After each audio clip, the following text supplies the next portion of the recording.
Esta semana, com essa discussão que surgiu a respeito do experimento lá do Bruno Alves, nós entendemos, eu já entendi, por exemplo, que a água, a superfície da água é sempre nivelada plana. Isso acabou.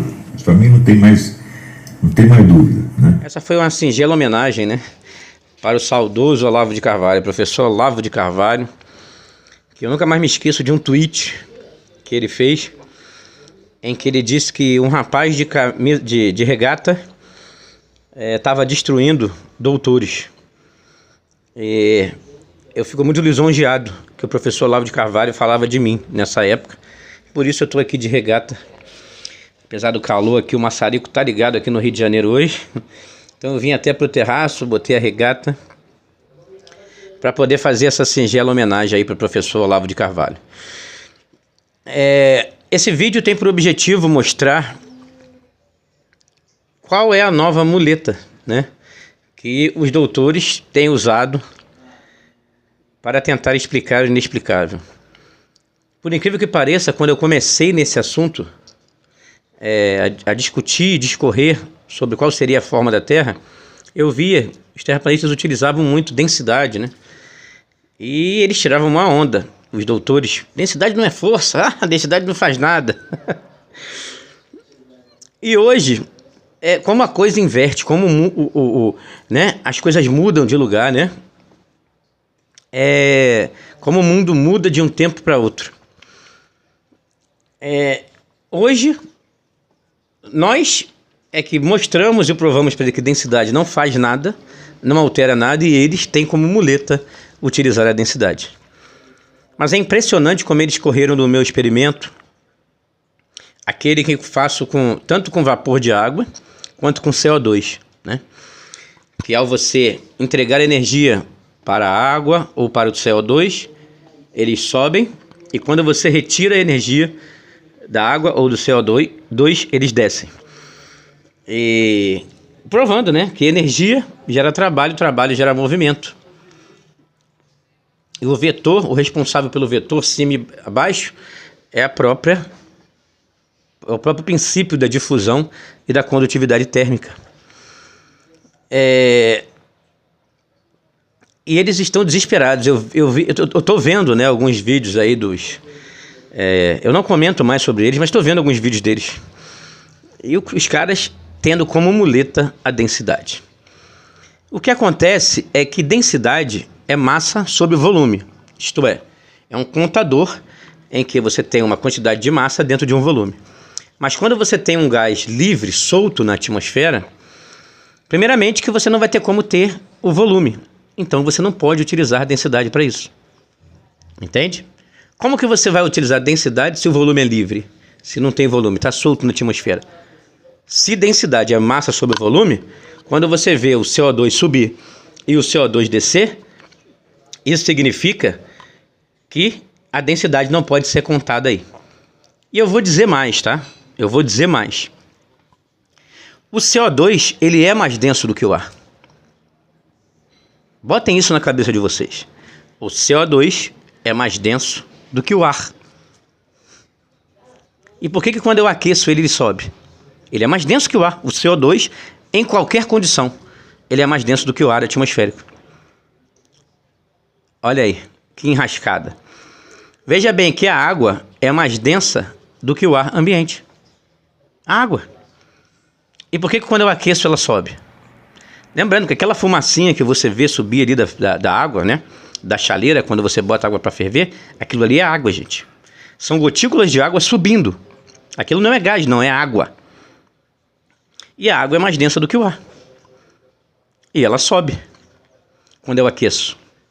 Água é água. Ela é mais densa do que o ar. Densidade, isso prova que densidade não manda em nada. Não altera absolutamente nada.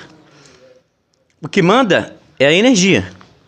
Moléculas com mais agitação sobem. Moléculas com menos agitação descem. Do que o ar ambiente, óbvio. Eu vou dar um exemplo desse, quando eu fiz o experimento do gelo seco, né, e da combustão, para a gente demonstrar o CO2 subindo e o outro descendo. Se eu não tenho um volume, preste bem atenção nisso, gente, preste bem atenção. Se eu retirei energia do CO2, resfriei. E se eu entreguei energia para o CO2, eu aqueci. O CO2 ele vai ser sempre CO2. Ele é mais denso do que o ar. Não adianta. Não importa em que condições. Agora, veja bem. Se volume... Eu não posso contar o volume aí, porque o gás, tanto uma amostra de gás aquecida quanto a amostra de gás resfriada, eles estão livres na atmosfera, eu não tenho um volume para poder fazer essa contagem de densidade. Você já tem que anular a densidade aí, tá? Então, mas visualmente, você percebe que o CO2 que está resfriado está ocupando um volume maior, ok? Você está vendo uma cascata de CO2 descendo, ocupando um volume maior visualmente na atmosfera do que o CO2 que está aquecido, que está só uma linhazinha subindo. Ok? Na visão deles, na lógica deles, se esse CO2 está ocupando um volume menor, ele tinha que descer. E o outro que está ocupando um volume maior tinha que subir. Mas você percebe que não. O CO2 que está ocupando um volume maior na atmosfera está descendo. E o CO2 que está ocupando um volume menor está subindo.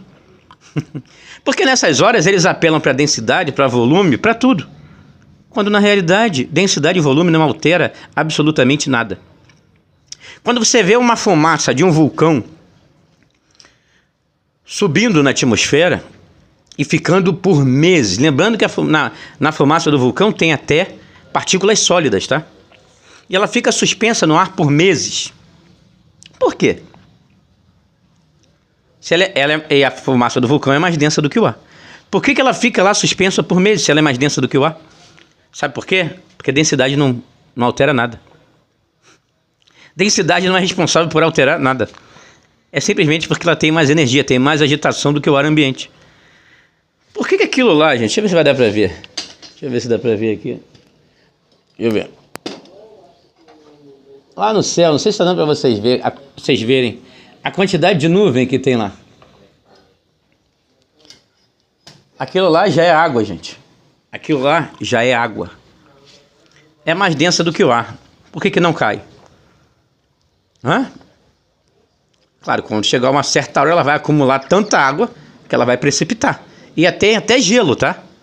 Nas nuvens tem até gelo, tanto que quando ele precipita cai neve. Se ela é mais densa do que o ar, por que ela não cai? Por que ela não desce? Sabe por quê?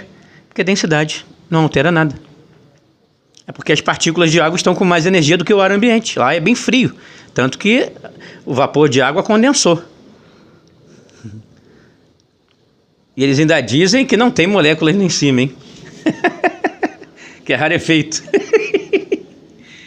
Tem que ter muita molécula de ar para segurar as nuvens, que pesam toneladas, segundo a ciência, né? Peso de não sei quantos milhões de elefantes. Haja molécula de ar lá em cima para segurar essas nuvens.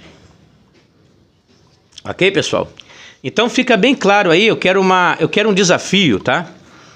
Eu não vou desafiar ninguém, mas eu quero que expliquem, né? O CO2, lembrando, bota isso na cabeça de vocês. A gente, inclusive, não tem nem que citar mais esse termo densidade. Densidade maior acima, densidade maior abaixo. Ou menor abaixo, ou maior acima. Não tem que citar isso. Tirem isso da cabeça de vocês.